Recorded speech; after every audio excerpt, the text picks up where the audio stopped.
Fabien Gay, 3 semaines de blocage dans les raffineries. Laurent Berger dit qu'il n'y a pas de justification, qu'il n'y a plus de justification à la grève. Il a tort ? Chacun a une appréciation. En tout cas, ce que je constate, c'est qu'aujourd'hui encore, des salariés décident de continuer à amplifier le rapport de force pour avoir une augmentation de salaire. Donc c'est une question, ce sont les travailleurs et les travailleuses. Évidemment, les organisations syndicales, quelles qu'elles soient, la CFDT ou la CGT qui est en pointe dans ce combat, sont importants, mais ce sont les travailleurs et les travailleuses qui ont la décision entre leurs mains et ils sont dans une négociation avec le patron.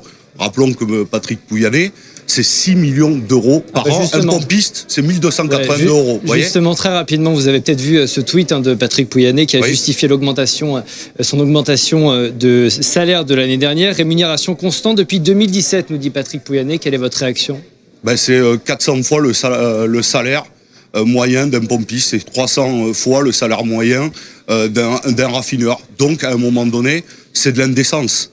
On ne peut pas avoir un grand patron qui touche 400 ou 500 fois la rémunération que celui qui est en bas et qui fait vivre l'entreprise. À un moment donné, la question d'encadrer les salaires de 1 à 20, elle est posée et il faut augmenter les salaires.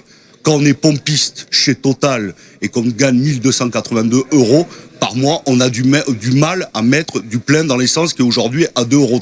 Donc, il faut augmenter les salaires au minimum de 500 euros et après si on le peut encore plus parce que je rappelle que beaucoup de richesses sont créées dans ce pays, il faut que ça revienne aux travailleurs et aux travailleuses.